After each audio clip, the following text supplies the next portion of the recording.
আসসালামু আলাইকুম সবাইকে। সো আজকে আমরা চ্যাপ্টার 11 নিয়ে কথা বলবো, যেটা হচ্ছে রেশিও অ্যান্ড প্রপোর্শন। সো আজকে আমরা এই চ্যাপ্টারে যেগুলো জিনিস জানা লাগবে খালি ওগুলোর উপর ফোকাস দিব, একেবারে বেসিক ডিসকাশন।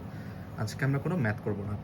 আমরা নেক্সট ক্লাসে, যেটা হচ্ছে পার্ট টুয়ে আমরা 11.1টা সলভ করব, এবং পার্ট 3-এ আমরা 11.2 সলভ করব, এবং একটা পার্ট 4 থাকবে যেখানে আমরা আমাদের টেস্ট পেপার এটা একটু অ্যানালাইজ করবো, কী কী সিকিউ এমসিকিউ বোর্ড এসে থাকে ওটা দেখবো। আমরা ট্রাই করবো আজকের পার্টটা খুবই ছোট রাখতে। তো এই চ্যাপ্টারে আমার ফার্স্ট টপিক হচ্ছে রেশিও। রেশিও কি? রেশিও বেসিক্যালি এক প্রকারের ডিভিশনই বলা যায়। এ ইস টু বি যা কথা, এ ডিভাইডেড বাই বিও একই কথা। যদি আমি বলি এ ইস টু বি, এটা হবে এ বাই বি। আর যদি আমি বলি বি ইস টু এ, এটা হবে বি বাই এ। তার মানে একটা রেশিওকে এভাবে আমরা এক্সপ্রেস করতে পারি। এবং যেটা রেশিওর প্রথম এলিমেন্ট, এটা হচ্ছে আমার নিউমেরেটর, আর রেশিও যেটা সেকেন্ড এলিমেন্ট ওইটা হচ্ছে আমার ডেনোমিনেটর। এখানে রেশিও যেটা প্রথম এলিমেন্ট ওটা হচ্ছে আমার নিউমেরেটর, রেশিওর সেকেন্ড এলিমেন্টটা আমার ডেনোমিনেটর। সো যদি আমরা একটা কোয়েশ্চেন বলি, আমি যদি বলি এক্সপ্রেস 3:2 অ্যাজ ফ্র্যাকশন, তাহলে যেটা প্রথম এলিমেন্ট ওইটা হচ্ছে আমার নিউমেরেটর, আর যেটা সেকেন্ড এলিমেন্ট ওইটা হচ্ছে আমার ডেনোমিনেটর। এটাই হচ্ছে আমার অ্যান্সার। আচ্ছা, সিমিলারলি আমি যদি বলি এক্সপ্রেস 9/3 অ্যাজ রেশিও, এটা কি হবে? ফার্স্টে কি উপরে 9টা কি নিউমেরেটর, নিউমেরেটরটা আমরা আগে রাখবো। সো 9 ডেনোমিনেটর, এটা পরে রাখবো 3। 9:3 কাটা যেতে পারে, দুই দিককে যদি আমরা 3 দিয়ে ডিভাইড করি তাহলে কিন্তু এটা 3:1 হবে। এটা হচ্ছে অ্যান্সার। সো রেশিওর এই প্রপার্টিটা থেকে আমরা আরেকটা জিনিসও বুঝতে পারি, সেটা হচ্ছে যদি এ ইস টু বি আমার 5:2 হয়, ফর এক্সাম্পল, আমি এটাকে চাইলে এ বাই বি ইকুয়াল টু 5/2 লিখতে পারি। তার মানে আমি যদি এটা ক্রস মাল্টিপ্লাই করে দিই তাহলে 2a ইকুয়াল টু 5b আমি লিখতে পারি। আসলে আমরা একটা এক্সাম্পল দেখি। সে একজনের নাম শাবাব, সে করলো 60 রানস একটা ক্রিকেট ম্যাচে। আর একজনের নাম তালহা, সে করলো 40 রানস। তাহলে ক্রিকেট ম্যাচটায় তালহা এবং শাবাবের রেশিও কী হবে? সো যেহেতু আমি তালহা আগে লিখেছি, আমাকে আগে তালহার রানটা দিতে হবে। 40 শাবাবের রান 60। সো এটাকে চলো আমরা ব্রেক করি। T/S equal to 40/60। এটা একটা ডিভিশন না? ডিভিশন কি কাটা যায়, আমরা 0 0 কাটলাম। এটাকে তোমরা ভাগ করবা হচ্ছে 2 দিয়ে ভাগ করলে এখানে কি 2 আসবে, এখানে 3 আসবে। সো তালহা ইস টু শাবাব কত আসে? আবার রেশিওতে নিয়ে যাও, 2:3।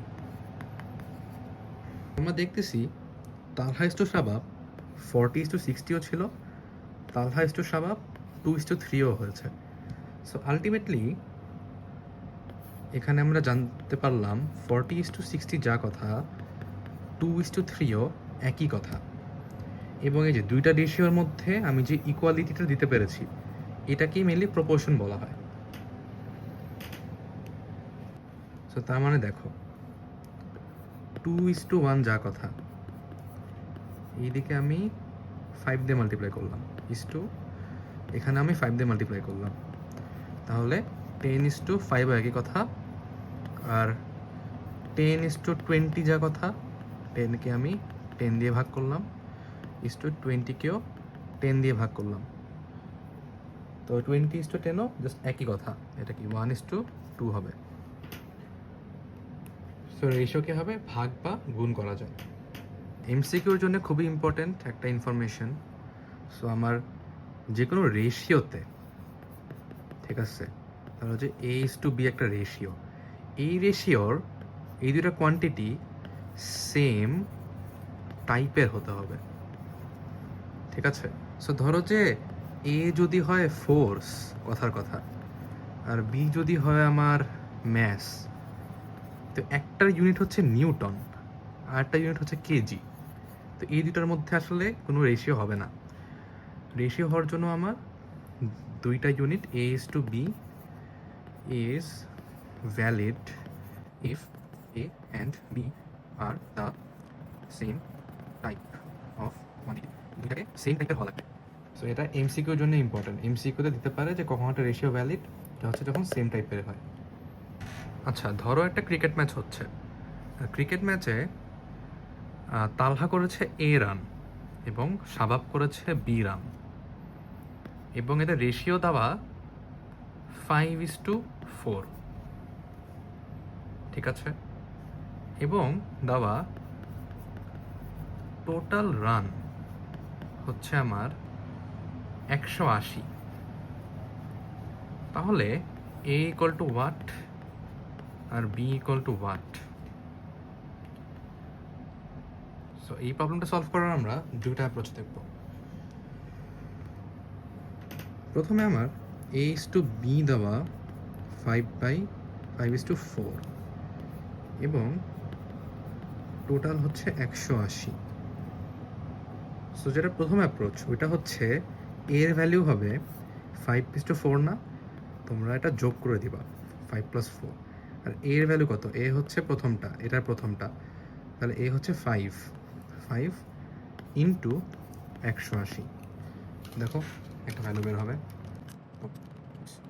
180। সো এ করেছে 100 রান আর বি কত? 4/5 + 4 ইন্টু 180।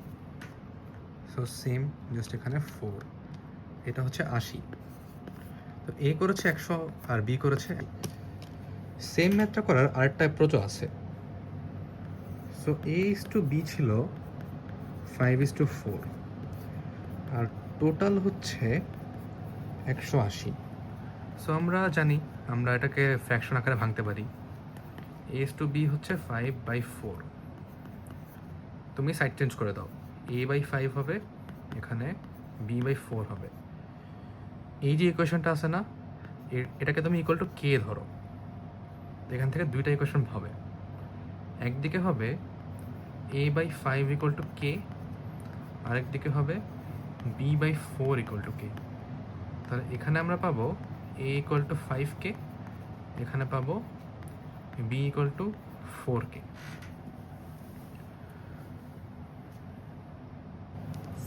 সো আমরা a ইকুয়াল টু পাইছিলাম 5k R b equal to পাইছিলাম 4k। সো দুইটা অ্যাড করে দাও, 5k plus 4k equal to 180। কে এর একটা ভ্যালু বের হবে এখানে। কে হবে কত? 180/9, অর্থাৎ 180/9 হবে 20।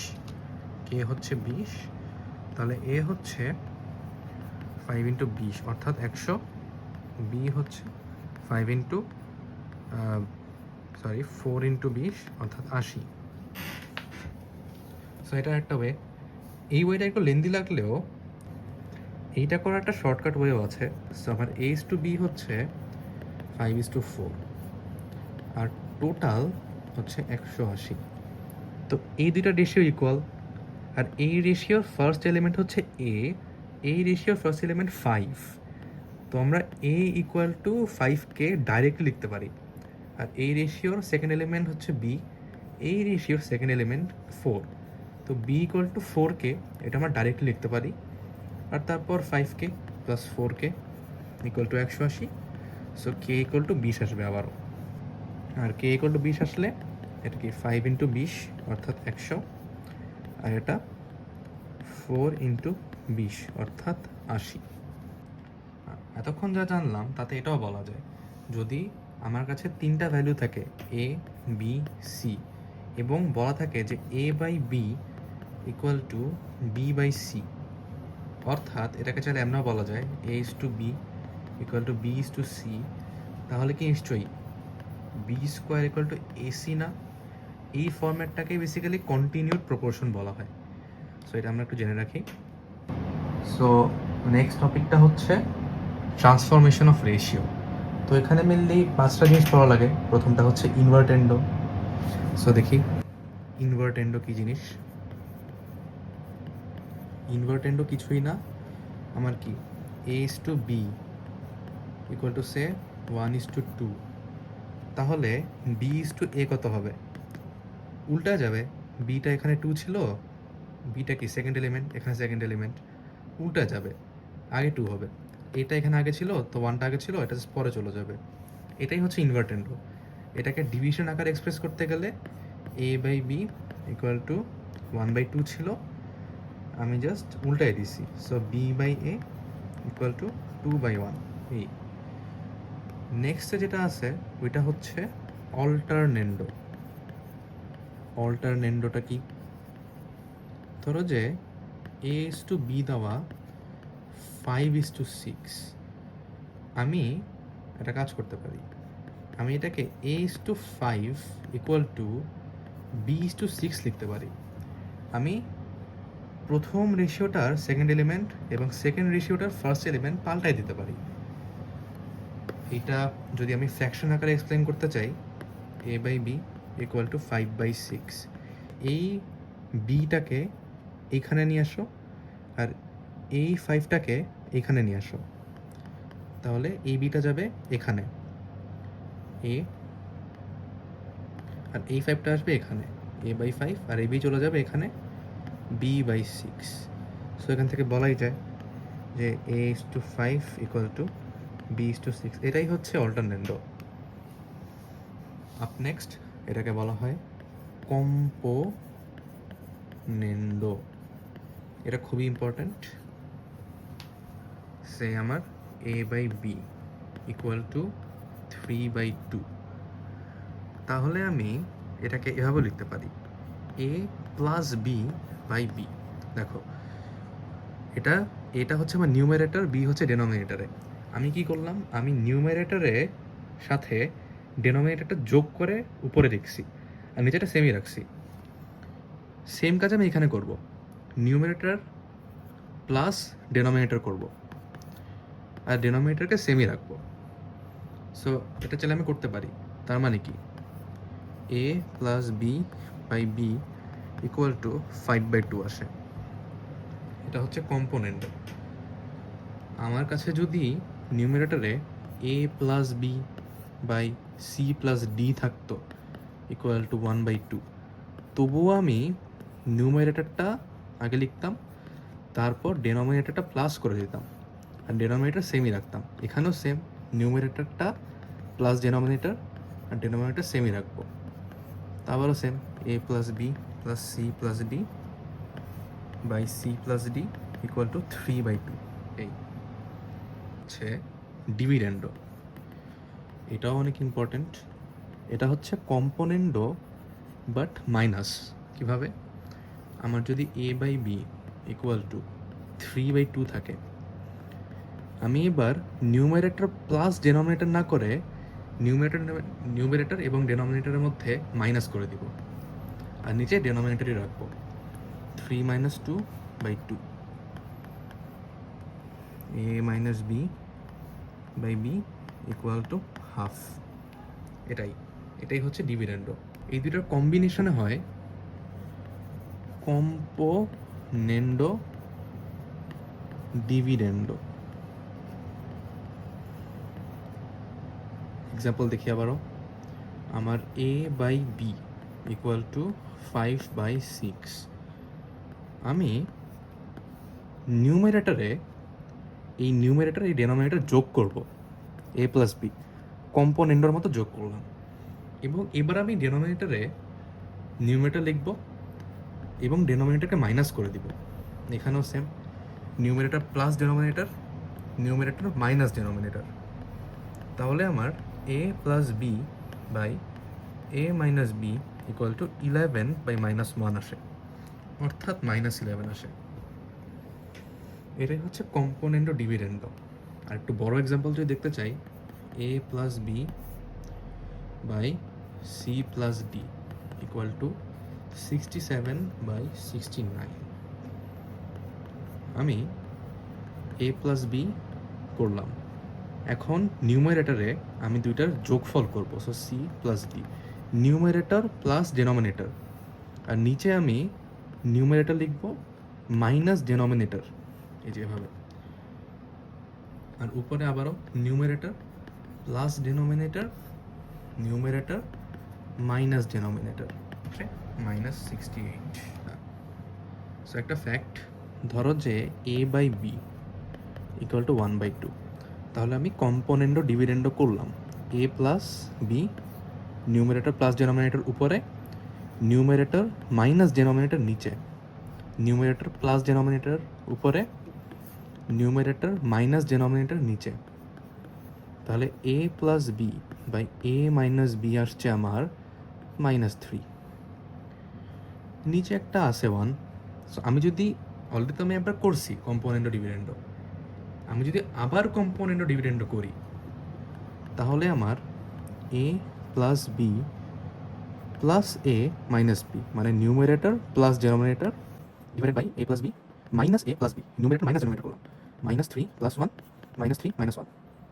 এখানে মাইনাস বি কাটা, মাইনাস এ কাটা, 2a বাই 2b 2 কাটা, এদিকে -3 + 1 -2, আর নিচে -3 -1 -4, এই দুটা কাটা, a বাই b হয়ে পড়ে 2/4, অর্থাৎ 1/2। সো আমি যদি দুইবার কম্পোনেন্ডো ডিভিডেন্ডো করি আমার অরিজিনাল ফর্মে ফিরে যাবে, এইটা হেল্পফুল, কাজে লাগবে। তো কম্পোনেন্ডো ডিভিডেন্ডোর একটা চেহারা আছে, চেহারাটা কি, ধরো যে X plus Y by X minus Y, এটাই হচ্ছে চেহারা, মানে একবার একটা টার্ম প্লাস একটা টার্ম ডিভাইডেড বাই একটা টার্ম মাইনাস একটা টার্ম ইকুয়াল টু 2/4 দেওয়া। আমাকে যদি বলা হয় এটা কম্পোনেন্ডো ডিভিডেন্ডো করতে, আমি ডাইরেক্টলি বলতে পারবো যে এটা অলরেডি একবার করা আছে, আমি আবার করতেছি, সো এটা এক্স বাই ওয়াই হয়ে যাবে, ইকুয়াল টু এখানে 2 + 4 2 - 4। তো আজকে ক্লাসে এতটুকুই, নেক্সট ক্লাসে আমরা ট্রাই করব 11.1-এর অল প্রবলেমস সলভ করার। Thank you.